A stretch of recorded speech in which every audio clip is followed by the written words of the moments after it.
அன்பான நண்பர்களே, நம்ம நியூஸ் கேட்டால், நியூஸ் படித்தா நிறைய நேரம் பிள்ளைகளை கடத்திட்டு போயிடுறாங்கன்னு பார்க்குறோம். ஆர்மியில் கூட சோல்ஜர்ஸை கடத்தின்னு போயிடுறாங்க. எங்கே பார்த்தாலும் கடத்தல் ஜாஸ்தியாக இருக்கும். ஆனால் வேதத்தில் ஆண்டவர் என்ன சொல்கிறாரு தெரியுங்களா? நான் உங்களுக்கு அந்த வசனத்தை படிக்கிறேன். மத்தேயு 10ஆம் அதிகாரம். ஒருவனும் அவைகளை என் கையில் இருந்து பறித்து கொள்வதில்லை.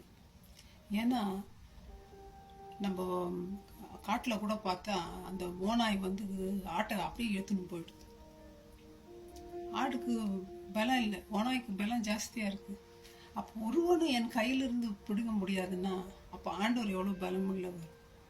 நம்மளுக்கு எல்லா வகையிலும் எல்லா சைட்லேயும் அட்டாக் காத்துட்ருக்கு. நம்ம மந்தையில் இல்லைன்னா ஓனாய் வந்து நம்மளை கப்புன்னு பிடிங்கின்னு போயிடும். ஏன்னா மந்தைகளுக்கு இல்லை, யார் இருக்கிறது? மெய்ப்பன் இருக்கிறார், இயேசு கிறிஸ்து மெய்ப்பன். அதுதான் அந்த மெய்ப்பன் தன் நாடுகளுக்காக ஜீவனை கொடுத்த மெய்ப்பன், சாதாரண மெய்ப்பன் இல்லை. ஆண்டவர் சொல்றார், திருடவும் கொல்லவும் அழிக்கவுமே வருகிறான், நானே வாசல். நம்ம வாசலுக்கு உள்ள இருக்கிறோமா, வெளியே இருக்கிறோமா? நம்ம சேஃப்டிக்குள்ள இருக்கிறோமா, வெளியே இருக்கிறோமா சேஃபா இல்லாம? ஆண்டவர் நமக்கு சால்வேஷனை, தன்னுடைய ஜீவனை கொடுத்து சம்பாதிச்சு இட்டர்னல் லைஃபை நமக்கு கொடுத்துருக்கிறார், மோட்சராஜ்யத்துக்கு. நம்ம மோட்சராஜ்யத்துக்கு போகிறதுக்கு வழி நமக்கு தெரியாதனால தான் இயேசு கிறிஸ்து மூலமாக அந்த கதவு, அந்த மெய்ப்பன் மூலமாக தான் மேலே போக முடியும். ஏன்னா அவர் சொல்றார், இயேசு கிறிஸ்து, இந்த ஆடுகள் எல்லாம் கொடுத்தவர் எனக்கு பிதா, அவர் வந்து பெரியவர், அவர்கிட்ட இந்த யாரும் உங்களை தூக்கின்னு போயிட முடியாது. எந்த பலசாலியும் அவரோட பெரிய பலசாலி இல்லை.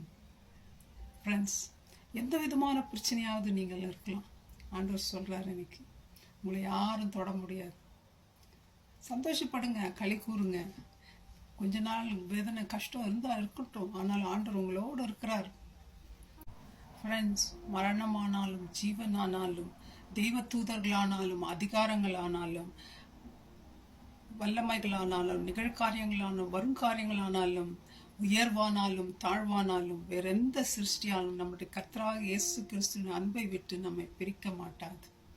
எதுவுமே நம்மளை பிரிக்காதுங்க. அப்பேற்பட்ட தேவனை நம்ம பிடிச்சிருக்கிறோம். ஆர்மியில் கூட கொஞ்ச நாள் அவங்க காப்பாற்றலாம், அவங்ககிட்ட பணம் இல்லாமல் போகலாம், அவங்ககிட்ட பலம் இழந்து போயிருக்கலாம்.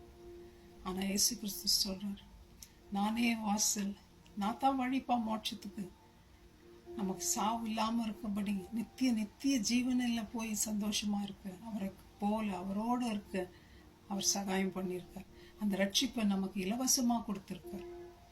நம்ம அவருடைய மந்தையில் இருக்கிறோமா இல்லை வெளியே இருக்கிறோமா? ஃப்ரெண்ட்ஸ், நம்ம காப்பாற்றப்படணும்னா மந்தைக்கு தான் போகணும். ஸோ மந்தைக்கு வெளியே இருந்தால் சீக்கிரம் மந்தையில் போய் சேர்ந்துக்குங்க, காப்பாற்றப்படுங்க, மோட்சராஜ்யத்தை பெற்றுக்கொள்ளுங்க. We God bless you my friends. Thank you. Bye.